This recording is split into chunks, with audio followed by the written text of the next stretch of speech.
chose to spend my Friday night alone. Wrapping the family presents and enjoying cup after cup of some holiday cheer. So I found myself in this situation after being dumped on the eve of Christmas Eve. Bet that cheap bastard just didn't want to give me a Christmas gift this year.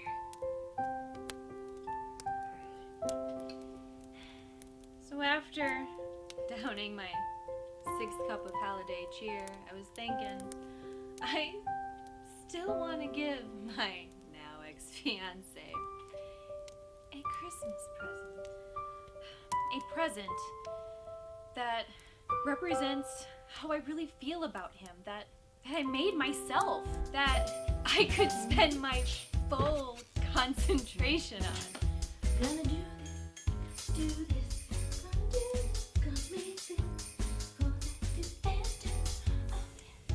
That's right, I pooped in this box and I wrapped it for him.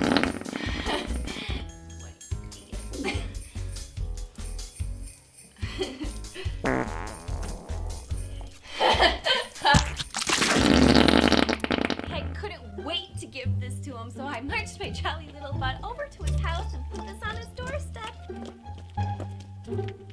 When his dad opened up the door. Hi, Brandlin. How are you? Hi, Mr. Harris. Nice to see you. He seemed really excited to see me, so apparently the break of news hasn't traveled to his parents yet. Do you want to come in? No, I'm sorry. I made an excuse to hightail it out of there, and then I realized I forgot to write my fiance's name on it. Brandlin brought us a Christmas present. Wasn't that nice? Merry Christmas to all, and to all of my life.